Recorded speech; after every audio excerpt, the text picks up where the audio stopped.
మీ ఎలాంటి వ్యాపార ప్రకటనలకైనా వెంటనే మా ఛానల్ సంప్రదించండి. ప్రస్తుతం మనతో పాటు ప్రముఖ ఆధ్యాత్మికవేత్త, మంత్రతంత్ర జ్యోతిషులు, ఐకాన్ ఆస్ట్రాలజర్ గట్టుపల్లి సురేష్ బాబు గారు ఉన్నారు. గురుగారితో మాట్లాడారు.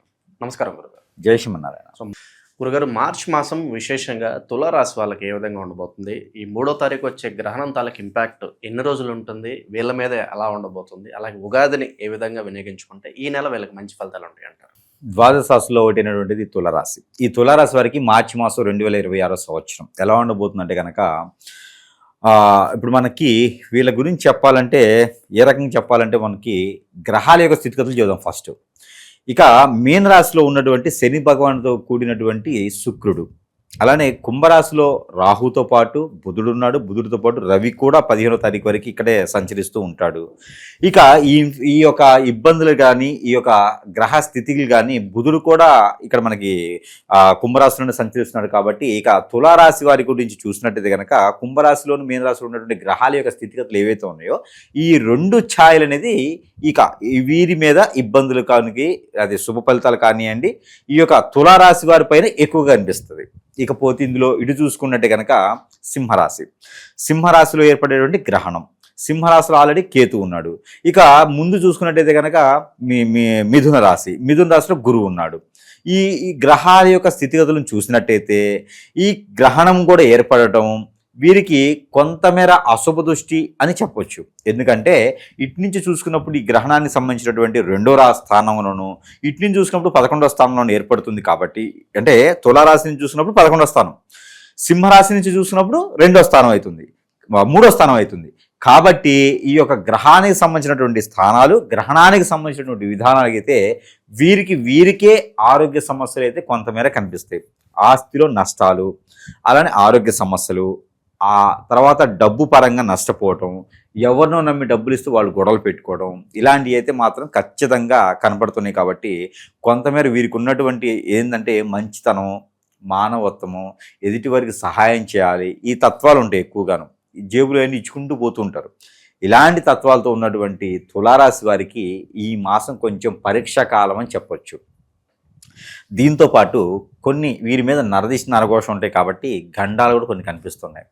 ప్రయాణం చేసేప్పుడు సంబంధం లేకుండా ఇప్పుడు మనం రోడ్డు మీద పోతూ ఉంటాం. తులారాశి వాళ్ళకి అదృష్టం ఎలా ఉండేది చెప్తా. గ్రహణానికి సంబంధించింది కూడా దీంట్లో ఉంటుంది. రోడ్డు మీద పోతూ ఉంటాం, ఎవడో ఎక్కడో ఎప్పుడో తెలియదు వాడెవడో మనల్ని చూశాడని చెప్పి బండి పోతూ ఎక్కడండి ఇక్కడ డ్రాప్ చేస్తే ఎక్కడికి వెళ్ళాలనేది పలానా దగ్గరికి అంటే డ్రాప్ చేస్తే ఎక్కడి నుంచి చెప్పి ఎక్కించుకుంటారు. గురువుగారు ఎక్కినంత వరకు బాగానే ఉంటుంది బండి, ఎవరు తులారాశి వారు ఎక్కినంత బండి బాగానే ఉంటుంది. అంటే ఎగ్జాంపుల్గా ఆ బండి ముందుకు వెళ్ళగానే పంచర్ అవ్వడమా, గుంతలో పట్టడమా, స్పీడ్ బ్రేకర్ బాగా పెట్టేసి తగలరాని చోట తగలటమా జరుగుతుంది. అంటే దోవన పోయేవాడిని నెత్తి తల మీద గోక్కున్నట్టు అనమాట. కాబట్టి తులారాశి వారు మొహమాటానికో లేకపోతే సిగ్గుతోనో బీడియంతోనో ఉంటే మాత్రం ఖచ్చితంగా వారికి ఇబ్బంది అవుతుంది. ఈ గ్రహణానికి సంబంధించినటువంటి ఇబ్బందులు ఇలా ఉంటాయి అనమాట. వానికి సంబంధం ఉండదు. పోతూ ఉంటే ఒకడు వచ్చి బండికి చూడడం ఏంటి, తీసుకుపోయి పడేయటం ఏంటి, అవసరం ఏముంది? కాబట్టి అలాంటి తెలియనటువంటి ఇదేంటంటే మంచితనంతోనూ మనం అంటే అభిమానంతో వాళ్ళు ఎక్కించుకుంటారు. కానీ ఇబ్బందులు అలానే కొనుక్కొచ్చుకుంటూ ఉంటాం. ఎవరో వస్తారు, ఏమండి ఒక దగ్గర పెట్టుబడి పెట్టండి చాలా బాగుంటుంది, ఇదిగో చూడండి ఎంతమంది లిస్ట్ ఉందో, ఇంతమంది పెట్టుబడి పెట్టేశారు, వాళ్ళందరికీ కూడా చాలా బాగుందండి అని చెప్పగానే మనం కూడా సరే ఇంకో 100 మంది సాయం చేయాలంటే మనం కూడా కొంచెం గట్టిగా ఉండాలి కదని చెప్పేసి దాంట్లో ఇన్వెస్ట్ చేస్తాడు. ఇన్వెస్ట్ చేసింది మొత్తం బొక్కబోళ్ళు అయిపోయి అప్పుడుతో దివాలా తీస్తారు కంపెనీనే. ఇక్కడ ఉన్నది ఉంచుకుంది 2 పోతాయి. కాబట్టి ఈ గ్రహణానికి సంబంధించినటువంటి ఇబ్బంది అనేది తులారాశి వారికి ఈ రకంగా ఉంది. ఇక భార్య తరపు నుంచి చుట్టాలు వచ్చేసి ఏమి అల్లుడు గారు ఏంది సంగతి, ఏం సంపాదించారంటే ఏ సంపాదించేది ఏముంది మొత్తం పోగొట్టుకుని ఉంటాడు. లేకపోతే జాబు అటు ఇటు అవుతూ ఉంటుంది. కాబట్టి కొంచెం జాగ్రత్తగా ఉండాలి. ఈ యొక్క మార్చి మాసం మొత్తం కూడా ఎదుటి వాళ్ళని నమ్మకూడదు. గ్రహస్థితులు అనుకూలంగా లేవు. వాస్తవం చెప్పాలంటే అనుకూలంగా లేవు. కాబట్టి ప్రయాణం చేసేప్పుడు కూడా మీ సొంత వాహనం అయితే అది ఇది అయితే పర్లేదు, ఎవడో వాహనంలో మనం చేస్తే మనం ఇబ్బంది పడతాం. నువ్వే డ్రైవర్గా ఉంటే సరే, నువ్వు వెనక్కి కూర్చొని నేను నడుపుతాను, ముందుకు చూసేసి నాకు డ్రైవింగ్ వచ్చి ఆ ఉత్సాహంతో నడిపావు అనుకోండి, దొరికిందని తీసుకుపోయి అది చాలా ప్రమాదకరంగా ఉంది. కాబట్టి మార్చి మాసం 1 మాత్రం ఖచ్చితంగా కొంత ప్రమాద శాస్తూ జాగ్రత్తగా ఉంటే తులారాశి వారికి రానున్నటువంటి మార్చి 7వ తారీఖు నుంచి అది ఏప్రిల్ 7వ తారీఖు నుంచి వాళ్ళని ఎవ్వడు ఆపలేడండి. పట్టిందల్లా బంగారమే. ఇప్పుడు రేటు పెరిగిన బంగారమే. పట్టిందల్లా కూడా అదే ఉంటుంది. కాబట్టి జాగ్రత్తగా ఉండాలి మార్చి మాసంలో. ఇకపోతే ఆర్థిక సమస్యలన్నీ కూడా కొంచెం మేర మెలకుగానే ఉంటే అన్ని నెరవేరుతాయి. కొత్తగా ఏదైనా జాబ్ చేయాలనుకుంటున్న ఆలోచన వస్తే ఈ గ్రహణానికి సంబంధించిన యోచనలో జాబ్ చేసుకునే దానికి 19వ తారీఖు తర్వాత ప్రయత్నం చేయొచ్చు, మార్చి 19 తర్వాత ప్రయత్నం చేయొచ్చు. ఇక ఈ గ్రహణానికి సంబంధించినటువంటి ఇబ్బందులు, అగసాట్లు అవన్నీ కూడా మన దాకా రాకుండా ఉండాలి అనుకుంటే కనుక వీరు గ్రహణానికి సంబంధించినటువంటి దోషానికి పరిహారంగా బియ్యం 1 కిలో, వైట్ వస్త్రము, వెండికి సంబంధించినటువంటి ఒక రూపు కానీ ప్రతిమ కానీ తీసుకొని, అలానే ఇవన్నీ కూడా బ్రాహ్మణులతో కానీ పంతులు గారికి కానీ అర్చకుల వారికి కానీ దానం ఇచ్చుకుంటూ ఉండాలి. ఏదైనా పేదవారికి దానం ఇచ్చి ఉండాలి. ఒక 3 భోజనం పెట్టాలి. అది ఎప్పుడు అంటే అమావాస్య లోపు, యుగాది మాసం ఆరంభమయ్యేలోపు కనుక ఒక 3 భోజనం పెడితే కనుక చాలా మంచి జరుగుతుంది. ఎక్కడైనా పొలాల్లో గట్రా లేకపోతే వారి ఇంట్లోనో అంట్లు తీసుకొచ్చి పెట్టుకోవచ్చు. మామిడి చెట్టు కానీ నిమ్మ చెట్టు కానీ ఒకటి నాటుకోవాలి. ఇంట్లో అయితే నిమ్మ చెట్టు నాటకూడదు. ఎక్కడైనా పొలాల్లోనే రోడ్డుకి ఇరువైపులో అయినా నాటుకోవచ్చు. మునగ చెట్టు కూడా నాటుకుంటే చాలా మంచిది, అది కూడా ఇంట్లో నాటకూడదు. అలానే వినాయక స్వామి వారి గుంజులు తీసుకుంటే కూడా చాలా మంచి జరుగుతుంది. విదేశీయానం అయితే ఈ సంవత్సరంలో ఈ యొక్క మాసం ఒక్కటే ఆగితే కనుక జూన్ 2వ తారీఖు నుంచి విదేశీయానం ప్రయత్నం అయితే ఖచ్చితంగా చేసుకుంటే ఆగస్టులోపు వీరు విదేశాలకి వెళ్ళిపోతారు. ఇప్పుడు కనుక మొదలు పెడితే మాత్రం ఇక్కడే ఉంటారు. వచ్చే ఆగస్టు కాదు, 2027 ఆగస్టు కూడా ఇక్కడే ఉంటారు. కాబట్టి ఇప్పుడు మొదలు పెట్టకూడదు. జూన్ మాసంలో మొదలు పెట్టుకుంటే ఆగస్టులోకి వెళ్ళిపోతారు. అప్పుడు ఖచ్చితంగా వారు జూన్లో మొదలుపెట్టు, జూన్ 2వ తారీఖు నుంచి మొదలు పెట్టుకోవచ్చు విదేశీయానం. ఇక పెళ్లి చేసుకోవాలనేటువంటి ఆలోచన ఉందంటే కనుక ఖచ్చితంగా మార్చి మాసంలో పెళ్లి అనేది చేసుకోకుండా ఉండటం మంచిది. ఎందుకంటే కనుక దాచిపెట్టి పెళ్లి చేస్తారు, మోసం చేసి పెళ్లి చేస్తారు. కాబట్టి తులారాశి వాళ్ళు తస్మా జాగ్రత్తగా ఉండండి.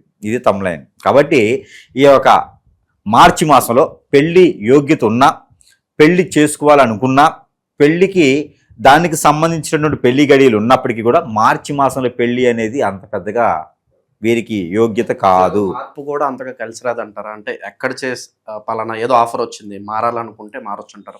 మారొచ్చు, 19వ తారీఖు తర్వాత మారొచ్చు. ఏది మార్చి 19 దాకా ఉండాల్సిందే. మార్చి 19 తర్వాత వీళ్ళు మారుకునేటువంటిది అయితే మార్పు చెందుతుంది, దానికి అయితే కనిపిస్తుంది. ఇక కొత్తగా ఏదైనా వ్యాపారం చేయాలంటే కూడా నా సజెషన్ అయితే మాత్రం ఖచ్చితంగా మార్చి మాసంలో వద్దు అని చెప్తా. ఏప్రిల్ 2వ తారీఖు తర్వాత అయితే వ్యాపార వృద్ధి చేసుకోవడానికి బాగుంటుంది. మరొక మాసంలో చెప్పుకునేటప్పుడు అప్పుడు మనం ఏది అనేది చెప్పొచ్చు. అలానే వీరికి కావాలంటే ముందుగా వీరు ప్రికాషన్స్ తీసుకొని చేసుకుంటానంటే కనుక వీరు వస్త్రాల వ్యాపారం చాలా బాగుంటుంది. బట్టల షాప్స్ కానీ, వస్త్రాల వ్యాపారం కానివ్వండి, ఫ్యాషన్ డిజైనరు, బోటిక్ లాంటివి, వాటిలో వీరికి అద్భుతంగా ఉంటుంది. మెడికల్ రంగంలో కూడా వీరికి బాగుంటుంది. ఏప్రిల్ 2వ తారీఖు మొదలు పెట్టుకునే దానికి ముందుగానే వీరు అలానే ప్రయత్నాలు చేసుకుంటే కూడా సరిపోతుంది. వీరికి బ్యాంకింగ్ లోన్స్ కూడా వస్తాయి. మార్కెటింగ్ రంగాల్లో కూడా బాగుంటుంది. కాబట్టి వీరికి ఐస్ క్రీమ్స్ లాంటి వాటిల్లోనూ, హిమకిములు లాంటి వాటిలో కూడా వీరికి చాలా అద్భుతంగా ఉంటుంది. అలాంటి ప్రయత్నాలు వీరు చేసుకోవచ్చు. ఇక గురుగారు, ఈ నరఘోష, నరదిష్టి ఎక్కువగా ఉండటం, అలాగే శత్రువులు అధికంగా వాళ్ళ నుంచి ఇబ్బందులు ఎదురవడము, అలాగే బాగుపడుతుంటే ఎదుటివాడి చూపు కావచ్చు, ఆ దృష్టి కావచ్చు, సో ఎక్కువగా ఈ కుళ్ళు కుతంత్రాలతో వాళ్ళని ఏదో చెడు క్రియలు చేపించడము, ఈ చేతబడులు ఇలా చాలా వరకు జరుగుతూ ఉన్నాయి. అలాగే భార్యాభర్తలు అన్యోన్యంగా ఉన్న కాపురాల్లో నిప్పులు పోసి వాళ్ళ మీద ఆశపడో, వాళ్ళ వైపు మన వైపు తిప్పుకోవాలని ఏదో ఒకటి క్రియలు చేస్తున్నారు. అష్టదిగ్బంధనం పాలైపోయి ఎటు వెళ్ళాలో తెలియని స్థితిలో చాలామంది ఉంటున్నారు. మరి దీనికి పరిష్కారం ఏంటి? ఖచ్చితంగా ఈ రోజుల్లో పరిస్థితి ఎలా మారిపోయిందంటే కనుక ఒకళ్ళ మీద ఒకరికి వ్యసనం, దోషం, విక్రోధం అంతా కూడా ఎట్లా ఉందంటే వీరు నాశనం అవ్వాలని తప్పితే మనవాడు బాగుండాలి, మన పిల్ల బాగుండాలి అనేది ఎక్కడ లేదండి. ఇప్పుడు అన్యోన్యంగా ఉన్నటువంటి ఒక భార్యాభర్తలు ఉంటారు, పిల్లలు ఉంటారు, కొంచెం చక్కటి కుటుంబం, ఇద్దరు జాబులు చేసుకుంటూ బతుకుతూ ఉంటారు. వీరి మీద వేరే వారికి కన్నేయటం, వ్యసనం, ఇవన్నీ కూడా ఏంటంటే ఎందుకు చెప్తున్నా అంటే జాతకాల్లో ఉండవు. ఇప్పుడు సమాజంలో జరిగేటువంటి సంఘటనలు ఎలా ఉన్నాయి అంటే కనుక హిప్నాటిజం, బ్లాక్ మ్యాజిక్, వశీకరణ, చాతబడి, బాగలముఖి, భానుమతి, యక్షిని, స్పిరిట్, మందు పెట్టడం, మందు తీయటం, ఇలాంటివి ఎన్నో రకాల క్రియలు చేపించేటువంటి ప్రక్రియ చాలా నడుస్తూ ఉంది. ఎందుకంటే కనుక ఎదుటి వ్యక్తి సుఖంగా ఉంటే ఓర్చుకోలేకపోతాం. ఒక మంచి కుటుంబంలో ఉన్నటువంటి అబ్బాయి ఉన్నాడు అనుకోండి, ఎదురు లాగేద్దాము, అమ్మాయి ఉందనుకోండి లాగేద్దాము. ఇదే తత్వంతో ఏర్పడినటువంటి చెడు వ్యసనం. నైట్ నైటే కోటీశ్వరులు అవ్వాలి, నైట్ నైటే నేను అన్నీ సాధించుకోవాలి, ఎవరి దగ్గర ఓపిక ఉండట్లేదు. కాబట్టి వీళ్ళందరూ కూడా గమనించుకుంటూ ఉండాలి. మన పర్సనల్ విషయాలు అది ఉంటే కూడా ఎవరికి షేర్ చేయకూడదు. చాలా అంటే చాలా అన్యోన్యంగా ఉండాలంటే మనకు సంబంధించిన విషయాలు ఎవరి దగ్గరికి రానియకూడదు. ఫ్రెండ్స్ అని, కొలీగ్స్ అని అందరూ మంచి వాళ్ళు అయితే లేరండి. వ్యసనం పడేవారు, రంది పడేవాళ్ళు ఉన్నారు. వాళ్ళ వలన మనకి ఇబ్బంది కలగదు అని అనుకోవడానికి లేదు. ఏదో రోజు మనల్ని గ్రిప్ చేస్తున్నారు, ఇబ్బంది పడేటటువంటి యోచన ఉంది. అలాంటి వారు మన దగ్గరికి ఎన్నో వేల మంది కస్టమర్లు కొట్టుకుంటూ ఇబ్బంది పడుతూ, వయసుతో సంబంధం లేకుండా, రిలేషన్స్తో సంబంధం లేకుండా ఎన్నో రకాల ఇబ్బంది పడేవారు ఉన్నారండి. తల్లిదండ్రులు, పిల్లలు ఉన్నారు, పిల్లలు ఏమైపోతున్నారో తెలియట్లేదు. గారాభంగా పెంచుకున్నటువంటి ఆడపిల్లలు ఉన్నారు, ఎవరో ఏదో వచ్చి తీసుకెళ్ళిపోతూ ఉన్నారు. ఇలాంటి వాళ్ళు తల్లిదండ్రులు పెట్టండి ఘోష అది చెప్పలేటువంటి పరిస్థితిలో ఉన్నారు ఈ రోజున. దయచేసి ప్రతి ఒక్కరు కూడా జాతకాల్లో కనపడవు. ప్రతి ఒక్కరు అనుకుంటారు ఇవన్నీ జాతకాల్లో ఉంటాయని. జాతకాల్లో ఉండవండి. ఇది వేరే క్రియ, ఇది వేరే లోకం, ఇది మనకి పూర్తిగా నాశనం అయిపోయిన తర్వాత కూడా తెలియదు. కాబట్టి ప్రతి ఒక్కరు కూడా భార్యాభర్తల మధ్యన ఉండేటువంటి భావం కావచ్చు, స్వభావం కావచ్చు, ఎంత కొట్టుకున్నా ఎంత తిట్టుకున్నా సాయంత్రం ఒకరిగా ఉంటారు. అలా లేకుండా విడాకులు, ఎఫ్ఐఆర్స్ ఇలాంటి చాలా ఉన్నాయండి. ఇలాంటి కేసెస్ వల్లనే ఎన్నో రకాల జీవితాలు నాశనం అయిపోతూ ఉన్నాయి. ఇలాంటి వాటి జోలు వెళ్ళకూడదండి. అలాంటి ఏమైనా ఉంటే కూడా ఖచ్చితంగా మీలో ఏదన్నా సమస్యకి ఎట్లా ఉండాలంటే కనుక ఆ సిమ్టమ్స్ అనేజీగా ఉండటం కానీ, మన ఫేస్లో చేంజెస్ కనిపించడం, కళ్ళు చేంజెస్ కనిపించడం, జుట్టు ఊడిపోవటం, ఇది నాకు ఊడిపోయింది అది కాదు, ఇది జీన్స్, అది కాకుండా మీకు హెయిర్ ఫాల్ లాంటిది అవ్వటం కానివ్వండి, ఇంకా లేడీస్లో వచ్చేసి స్టమక్ రిలేటెడ్ సమస్యలు, లోపల ఏదో ఉన్నట్టుగా నీరసంగా ఉండడం, కోపం రావడం, చిరాకు పట్టడం, ఇలాంటి సమస్యలు, ఒంటరిగా ఉండాలనిపించడం, సూసైడ్ లాంటివి చేసుకోవడం, ఎంత ఉన్నా కూడా ఏది ముందుకు వెళ్ళలేకపోవడం, అష్టదిబ్బందులు అంటారు దాన్ని. ఎంత చేసినా ముందుకు వెళ్ళదు, జాబులు ఉండవు, సరిగా ఉండేటువంటి పరిస్థితి ఉండదు. ఇలాంటి ఏదైనా కనిపిస్తే కనుక ఖచ్చితంగా సంప్రదిస్తే కనుక వారికి పరిష్కార మార్గం చూపించే విధంగా ఉంటాం. దొంగ స్వాముల్ని, దొంగ గురువులను నమ్మకండి. అలాంటి వాళ్ళ దగ్గరికి వెళ్ళేసి మన అవసరం కోసం వాళ్ళ దగ్గరికి వెళ్తే వాళ్ళు అవకాశం తీసుకుంటున్నారు. అలాంటివి కూడా మనం గమనించుకుంటూ ఉండాలి. అలాంటివి చేసుకుంటే కనుక ఖచ్చితంగా ఇబ్బంది పడేటుంది. కాబట్టి ఎవరికైనా కావాలి ఇలాంటి సమస్య ఉంది అని కనుక పరిష్కార మార్గం చూపించేందుకు సిద్ధంగా ఉన్నాం. కాబట్టి ఆ విధంగా ఎవరికైనా కావాలంటే సంప్రదించడానికైతే చూడండి. పోతే వీరికి తుమ్మితే ఊడే ముక్కు ఎప్పుడైనా విన్నారా? అయితే వీరి బంధాలు, బాంధవ్యాలు మొత్తం అలాంటివి అని నమ్మాలి. ఖచ్చితంగా నమ్మకం కలుగుతుంది. ఈ గ్రహాలు అనేకమైనటువంటి చైతన్యాన్ని ఇచ్చేటువంటివి. కాబట్టి మార్చి మాసం ఒక్కటి ప్రశాంతంగా కూర్చోవాలి ఈ రాశివారు. వచ్చేడు మాసాల్లో వీరదే పై చేయి ఉంటుంది. వీరే ఒక స్టాచ్యూ అవుతారు. వీరే 10 మందికి ఆదర్శం అవుతారు. కాబట్టి మార్చి మాసం ఒక్కటి దేవుని ధ్యానం, దేవుని ఆరాధన, ఏదైనా జపం చేసుకుంటూ ఉంటే చాలా మంచి జరుగుతుంది. వీరు చేయవలసిన జపం అయితే కనుక శుక్రుడికి చేయాలి. శుక్ర భగవానుడికి 1600 సార్లు జపం చేసుకుంటే చాలా మంచిది. స్ఫటికమాల తీసుకొని జపం చేసుకుంటూ ఉండాలి రోజును. ఇలాంటి ప్రయత్నాలు చేస్తే ఏదైనా చెడు దృష్టి కానీ, చెడు వ్యసనాలు కానీ, ప్రకృతి దోషాలు కానీ, పితృ దోషాలు కానీ, కాలసర్పదోషం, నాగదోషం, కుజదోషాలు లాంటివి కానీ, కలత్త దోషాలు లాంటివి కానీ వీరి జోలికి రాకుండా ఉంటే గ్రహాలన్నీ సానుకూలంగా ఉంటాయి. ఇంకా చేసుకోగలిగితే వీరికి రవి భగవానుడికి కూడా చేయొచ్చు. రవి భగవానుడికి అయితే కనుక 1100 సార్లు చేయాలి. అలానే 700 సార్లు చేసుకోవచ్చు రవి భగవానుడికి. కానీ శుక్రుడికి మాత్రం 1600 సార్లు చేయాల్సిందే. ఒక మంత్రోచ్చారణ చేసుకుంటూ కూర్చొని ఇంట్లో సిట్రైట్గా కూర్చోవాలి. బాసబులు వేసుకొని కూర్చొని ఆ 2 జపాలకి స్ఫటికమాల వాడవచ్చు. 2 జపాలు కూడా స్ఫటికమాల వాడుకోవచ్చు.